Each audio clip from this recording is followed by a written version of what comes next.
Sveiki. Štai dar vienas mūsų susitikimas ir šiandien artėjant sekmadieniui noriu perskaityti vieną iš sekmadienio skaitinių ir apie jį pakalbėti dėl to, kad jis labai tinka temai apie šventąją žaizdą. Ir paaiškinti, kas tai yra, nes aš jau minėjau tokį terminą šventoji žaizda ir galbūt kai kam yra neaišku, kas tai yra. Antrajame laiške Korintiečiams 12 skyriuje yra tai sakoma, kad neišpuikčiau, man duotas dyglys arba kartais dieglys kūne, kad jis mane smūgiuotų ir aš neišpuikčiau. Dar kartą yra pakartota 2 kartus, kad aš neišpuikčiau. Yra duotas dieglys kūne. Todėl aš jau 3 kartus maldavau viešpatį, kad jie atitolintų nuo manęs, bet man atsakė, gana tau mano malonės, nes mano galybė pasireiškia silpnume. Viešpats sako, gana tau mano malonės, nes viešpaties galybė per tai pasireikš, per tą silpnumą. Per tą dieglį, per tą žaizdą pasireikš viešpaties galybė. Ne šiaip kažkas, bet galybė, galia. Ir tada apaštalas sako, todėl aš mieliausiai noriu girsiuosi silpnumais, kad Kristaus galybė apsigyventų manyje.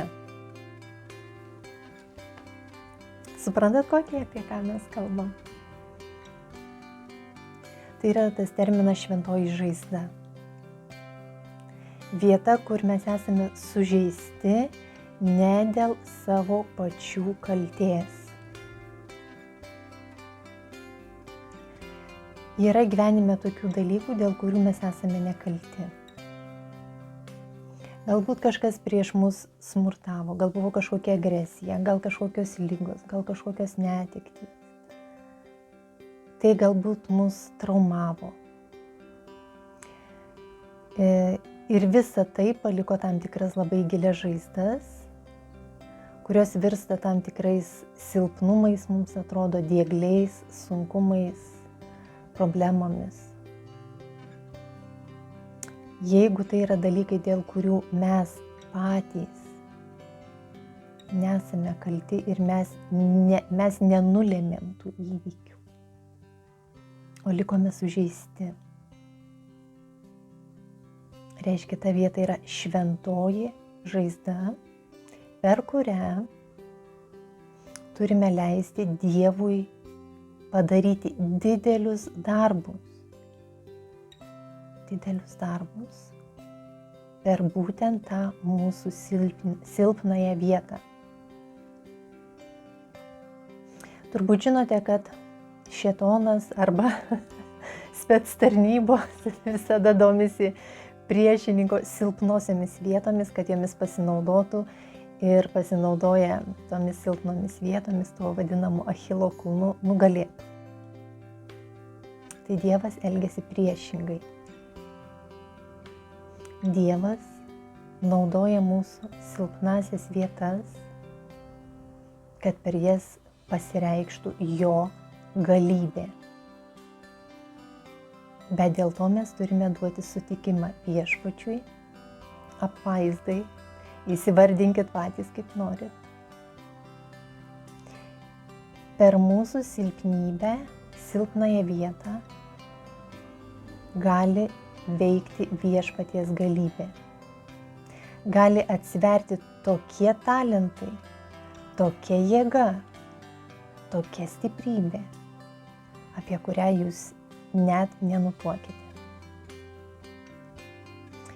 Biblijoje, kai viešpats pašaukė Mozę misijai išvesti žydų tautą iš Egipto vergovės,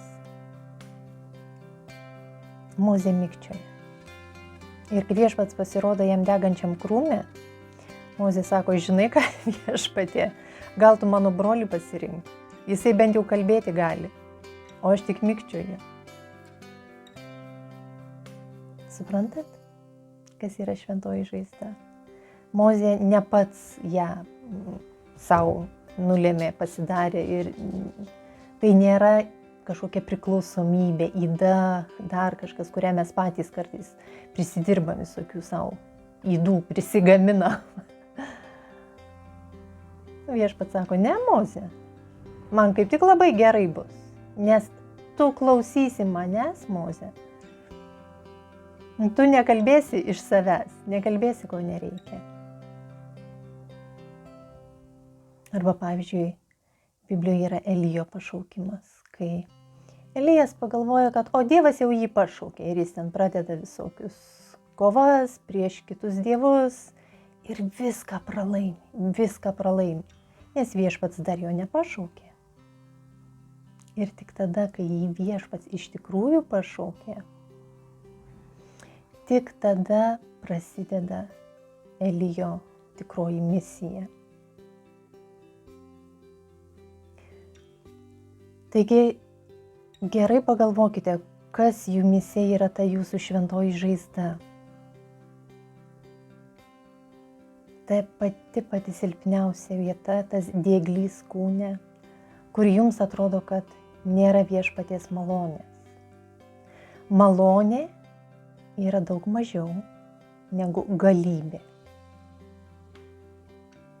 Ir viešpats sako, gana tau mano malonės, užteks tau mano malonių, bus tau ir mano malonių, bet dabar per tai pasireikš mano galybė. Taigi šventoji žaizda yra tai, dar kartą pabrėžiu, ne ką jūs patys įgijot, tai ne jeigu ten alkoholizmas, lošimai, dar kas nors, tai reikia ieškoti trupučiuką giliau tos tikrosios šaknies, kas už to slypi. Neištikimybė, konfliktai, agresija, pyktis, pavydas. Už visą tai yra tam tikri charakterio bruožai, už kurių slypi ta gilioji šaknis, tas tikrasis dieglys kūne. Ta tikroji žaizda, per kurią jūs, mes visi žmonės turime laisvą valią ir mes arba leidžiam per tą silpnąją vietą veikti demonui, arba viešpačiui, arba šviesai, arba tamsai. Taigi labai dažnai dėja žmonės per savo silpnąją vietą leidžia veikti tamsybių jėgoms ir tada šventoji žaizda virsta tamsiąja skyle, juodąja skyle. O jeigu norime, kad mūsų ta žaizda virstų didžiulė viešpaties galybės veikimo vieta, tai tiesiog turime tą vietą atpažinti, įsivardinti ir prieiti tam tikrą nulinį tašką.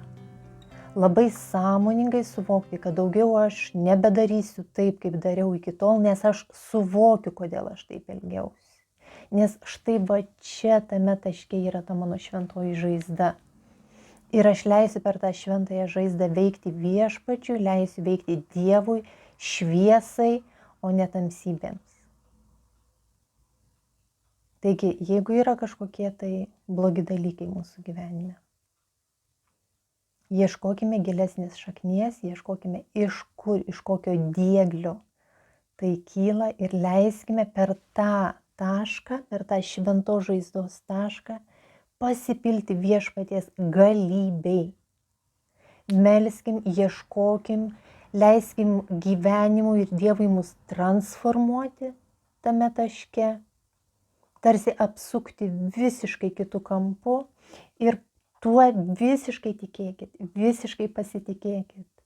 Nereikia jokių mistikų, jokių kitokių galių, jokių metafizikų. Nieko nėra galingiau už mūsų pačių dvasios gebėjimus. Mūsų dvasia, net mūsų protas daug ką gali. Bet tai, ką gali mūsų dvasia, mes net nenutuokiam. Kiekviename iš mūsų yra ta Dievo dieviška dalelė, tas dieviškasis kodas, tas kažkoks dieviškasis DNR, ta siela, dvasia, tas mūsų sukūrimas pagal jo paveikslą ir panašumą. Ir mums tik tereikia duoti sutikimą veikti šviesai, veikti Dievui per būtent tą pačią skaudžiausią vietą, dėl kurios jūs nekalti, suprantate? Jūs turite surasti tą išeities tašką, tą šaknį, kuris atsirado ne dėl jūsų kaltės. Deja, dažniausiai tai yra susijęs su tėvų giminės elgesiu, istorija, šaknimis. Ir tereikia tik tai suvokti, nereikia, jau apie tai kalbėjom, nereikia smerkti, nereikia kankintis, tereikia suvokti, priimti tai kaip žaizdą, bet kaip šventąją žaizdą, kaip dovaną, per kurią jums gali pasipilti ne viešpaties malonė, kai viskas okei, bet galybė, tai reiškia, kad jūs galite pradėti gyventi visiškai kitaip, galingai, stipriai. Taigi galėsim kada nors pakalbėti apie tuos klaidų, suklydimų, tam tikrus žemėlapių šaltinius, bet pabrėžiu dažniausiai ta šaknis, tai tiesiog yra suvokimas, kad ne, tai ne aš kaltas ir ne aš kalta, kad taip nutiko. Dažniausiai, kaip sakau, tai yra tėvų tam tikri palikti kažkokie tai mums negeri dalykai, dėl kurių mes ir paskui pradedam gyvenime daryti didžiulius paklaidos veiksmus, klystkelius ir svarbiausia dar kartą leisti viešpačiui per tai veikti, kad jis visą savo galybę, visą savo jėgą atskleistų per jūsų tą šventąją žaizdą. Tai būkit palaiminti, būkit stiprus, būkit galingi, leiskit viešpačiui veikti per tai ir netingėkit su tuo padirbėti, nes niekas kitas už jūs to nepadarys. Jeigu norite, kad kas nors būtų geriau, reikia dirbti su savim ir tą žaizdą suvokti ir paskui, kai suvokiat, tai nereiškia, kad viešpaties galybė pasipils, jeigu jūs nieko nedarysite. Tada, jeigu suvokėte, kur ta jūsų šventoji žaizda yra, tai tada reikia leisti viešpačiui veikti, reikia kažką per tai daryti, imtis kažkokios veiklos, suvokti tą jums vidinis balsas viską pasakys. Jūs tik tai paklauskite patys savęs ir jums vidinis balsas tikrai pasakys ir atsakys, ką jūs turite daryti, ko jūs turite imtis, kur jūs esate pašaukti veikti per tą šventąją žaizdą. Būkit palaiminti. Iki kitų susitikimų.